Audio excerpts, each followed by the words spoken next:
Ryan Flynn here from Expert CPG Commerce, where we help brands reach more customers on Amazon and beyond. And today we're going to break down a really relevant topic for all brands, both new and existing on Amazon, and that's all the hidden costs of selling on Amazon. So let's dive in.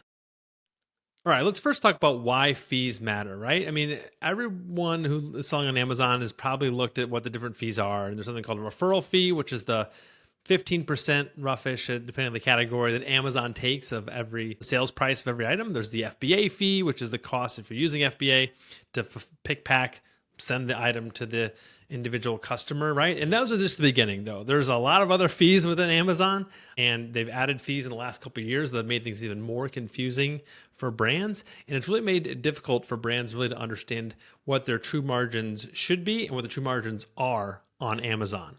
So let's dig into some of these costs and help define what they are and talk about some ways you can avoid them.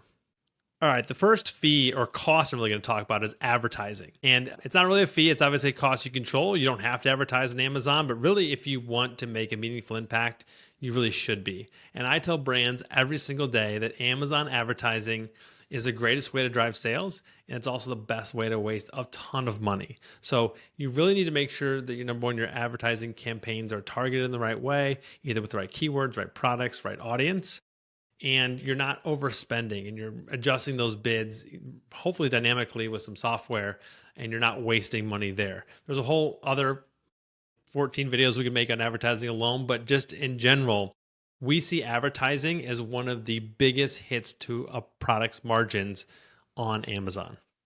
All right, the second hidden cost to watch for on Amazon is freight costs, right? So if you're using FBA, fulfilled by Amazon, having your product stored and shipped from Amazon's warehouses to the end customer, you obviously have to get those products from your warehouse, your 3PL, wherever they may be, into Amazon's warehouses, right? And so some people don't bake in the cost of sending pallets or, small parcel shipments into Amazon, and do want to account for that. But also Amazon's added this inbound placement fee in the last year or two. And that's essentially Amazon saying, hey, instead of you sending it to one place and we'll spread it out for you at our costs, if you don't send different shipments all over the country yourself, we're going to charge you for that. So I always tell brands, make sure you account for the inbound placement fee. You may not pay the whole thing, but at least you're kind of estimating, again, what that placement fee is and how it's going to impact your margins.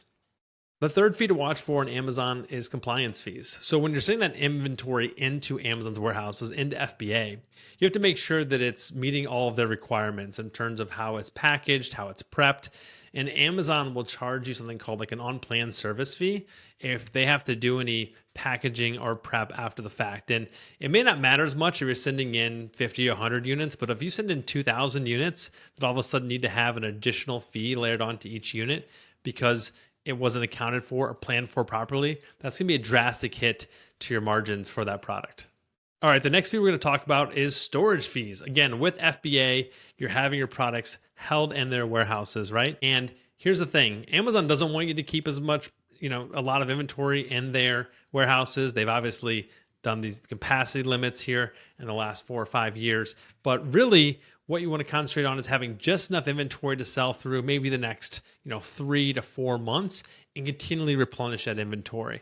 When you get overloaded with inventory, it's going to increase your storage costs. And Amazon's changed their fee structure in the last couple of years with storage fees and long-term storage fees. The longer it stays in there, the higher and higher the costs get kind of exponentially, again, based on the duration of the time products have been in there. The other critical thing to watch for when it comes to storage fees is in Q4.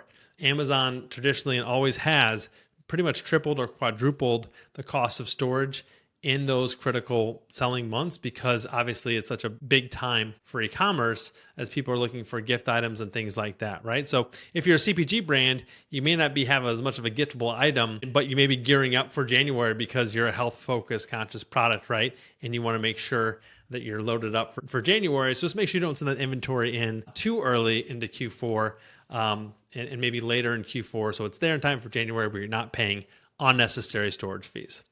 All right, the next hidden cost we're going to talk about is returns, right? And obviously returns can hit you in a few different ways. You have the cost of this product that you originally got the sale from and now it's being returned to you And we're not even talk about if the product is able to be resold, depending on the type of product it is. Obviously, you may just have to eat that cost when it is returned. But then Amazon will actually charge you fees if you're not in the categories like apparel and shoes, which we'll talk about here in a minute. They'll charge you fees if your product hits a certain like return threshold rate, right? So if Amazon's seeing your products being returned a lot, they're actually going to start charging you to process those returns.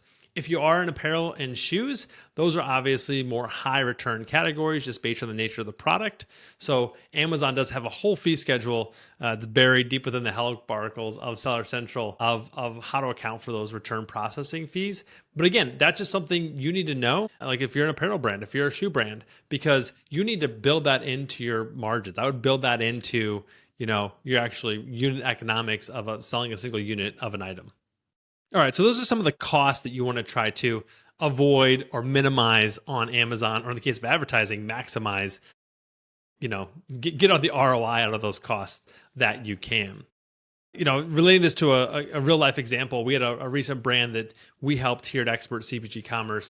They were new to Amazon brand, they're a beauty brand. They sell on other channels on their website. They sell on Sephora online. They're a growing brand. And they were kind of shocked on all the different kind of fees that brands have to watch out for on Amazon, right? And luckily we were able to kind of demystify what some of those costs are, again, how to avoid them and everything like that. So you just want to make sure that you're staying educated and or working with the right partner to make sure that you're protecting your margins, because that is the biggest thing that can cause a brand to suffer and, ultimately, I won't say fail on Amazon or not, plateau, I would say, is not paying attention to those margins and not maximizing those margins.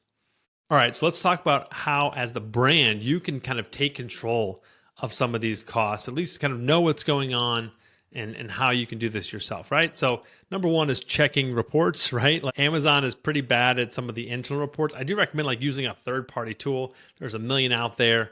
Helium 10 has one built in where you can kind of start looking at some of these fees and things coming in. I would also maybe encourage you just to use Amazon's FBA revenue calculator. That can be a great start to kind of see a unit economics of selling an item, of what those fees are. The other biggest thing I tell brands all the time is don't use your disbursements as an indicator of whether or not you're profitable on that platform, right? Amazon's sending you money every 2 weeks based on your sales and your costs, right?